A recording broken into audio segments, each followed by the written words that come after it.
Welcome කියලා පිළිගන්නවා ඩික්ස් PC YouTube channel එකට. ඉතින් මේ වීඩියෝ එකෙන් අපි බලමු Mobitel 1989 පැකේජ් එකේ ඕගොල්ලන්ට තිබ්බ ප්‍රශ්න වලට උත්තර. අපි යමු වීඩියෝ එකට. ඉතින් ගොඩක් අය මම දාපු 1989 Mobitel non-stop පැකේජ් එකේ කමෙන්ට් දාලා තිබ්බා එක විදිවලට මේක HDද SDද FUP ලිමිට් එක apply when GB කීයෙන්ද upload speed කේද normal data ලැබෙනවද ඔහෙම දාලා තිබ්බා. ඉතින් ඒවා හැම දෙයකටම උත්තරේ තමයි අද මම ගෙනාවේ. ඉතින් අපි බලමු මේකේ තියෙන විසඳුම මොකක්ද කියලා මේ FUP කතන්දරේට. ඉතින් ඒකට විසඳුම Mobitel website එකේම දාලා තියෙනවා. ඉතින් මේ පැකේජ් එකේ පැකේජ් මෙන් ටයිටල් එකට පැකේජ් පහක් තියෙනවා. එකක් 488, අනිත් එක 1989, 3779, 5789, 11499. අපි බලමු 1989 පැකේජ් එකේ අපිට තියෙන ලිමිටේෂන්ස් මොනවාද සහ ඔයගොල්ලෝ ප්‍රශ්න වලට උත්තරත් මේ වීඩියෝ එකෙන් හම්බෙයි කියලා මම හිතනවා. ඉතින් මේකේ voice unlimited තියෙනවා. SMS 1000ක් අපිට පුළුවන් data anytime data non-stop කියලා තමයි දාලා තියෙන්නේ. හරිද? ඉතින් ඔයගොල්ලෝ දන්නවා non-stop එහෙම අපිට ආදරයට දෙන්නේ නැහැ. FUP එකක් දානවා fair user policy කියලා එකක්. ඉතින් මෙතනදී GB 80ක් අපිට මාසෙට මේගොල්ලෝ දෙනවා මේ පැකේජ් එකෙන්. ඊට පස්සේ මේ GB 80 ඉවර වුණාම දවස් 30 ඇතුළත මේක ස්පීඩ් එක 1 Mbps වෙනවා. ඒක වීඩියෝ ලිමිට් වලට මේක එනවා. හැබැයි ඒ ඔක්කොම වෙන්නේ GB 80ක් වෙනකම්. ඉතින් ඇත්තටම කිව්වොත් මේක ඇවිල්ලා GB 80ක පැකේජ් එකක් කියලා කියන්න පුළුවන්. මේකේ තියෙන විශේෂත්වය වන්නේ GB 80 ඉවර වුණාට පස්සෙත් ඔයගලන්ට යූස් කරන්න පුළුවන් හැකියාව තියෙනවා. ඒක Mbps එකද කියලා අදාළ නැහැ. ඔයගලන්ට ඉන්ටර්නෙට් හම්බෙනවා කොහොම හරි. ඉතින් ස්පීඩ් එක අඩු වෙනවා උනාට ඉන්ටර්නෙට් තියෙනවා. ඒකයි මේකට non-stop කියලා මේක නම දාලා තියෙන්නේ. ඉතින් මේ පැකේජ් එක ඇත්තටම හම්බෙන data වලින් ඔයගලන්ට මොනවද කරන්න පුළුවන්?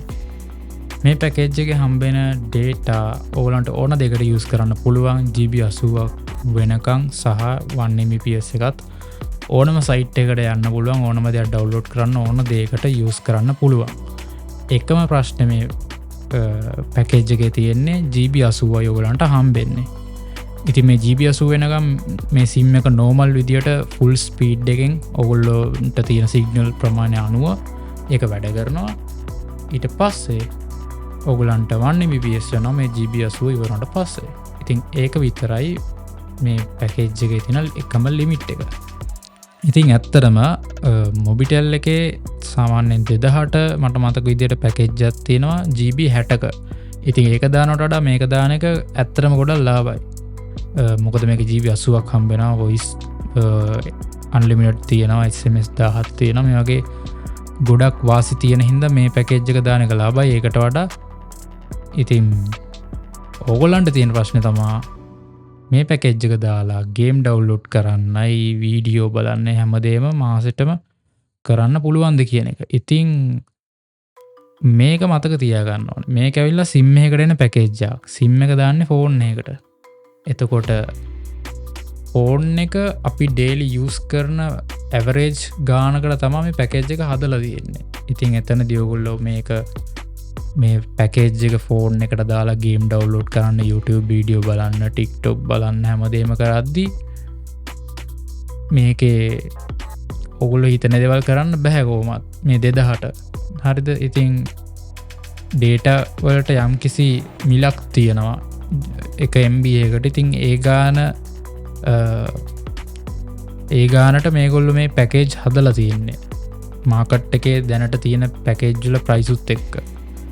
ඉතින් මාකට් එකේ තියෙන අනිත් data පැකේජ් උත් එක්ක බලද්දී මේක යම්කිසි වාසිදායක මිලක් තියෙනවා අපිට users-ලට. කොහොම වුණත් ඔයගොල්ලෝ දන්නවා, ඔයගොල්ලෝ නෙමෙයි හැමදේනම දන්නවා මේ සමාගම් ගොඩක් ලාභ ලබන සමාගම්. මේ ලාභය මේ data වල ගාන අඩු කරන්න යොදවන්න පුළුවන් නම් ගොඩක් ලොකු දෙයක් වෙනවා creators-ලට. වීඩියෝ බලනයටනේ වීඩියෝ දානයට ගොඩක් ප්‍රෝජනොත්වන මොකද අපිට ඩොලර් ඉන්කම්යක් ගේන්න පුළුවන් පාරතමා මේ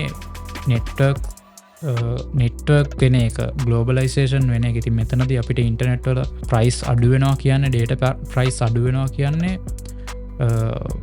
අපේ වර්ක් ෆෝස් එකුණත් පිටරටට විකුණලා අපිට සල්ලි හම්බ කරන්න පුළ හැකියාවත් තියෙන ගැන ෆ්‍රීලාන්ස් වගේ දේවා කරලා අපිට හොයන්න පුළුවන් මේකල් ගොඩක් ප්‍රෝජනත් දෙයක් ඉතින් මේ සමාගම්වල වැඩ කරන කරුට බලනම් මේ ගැන හිතල බලන්න ඩේට පැකෙජ්ජුල ගණන් අඩු කරන එක ඉතින් ඊළඟට හබමු සුබ දවසා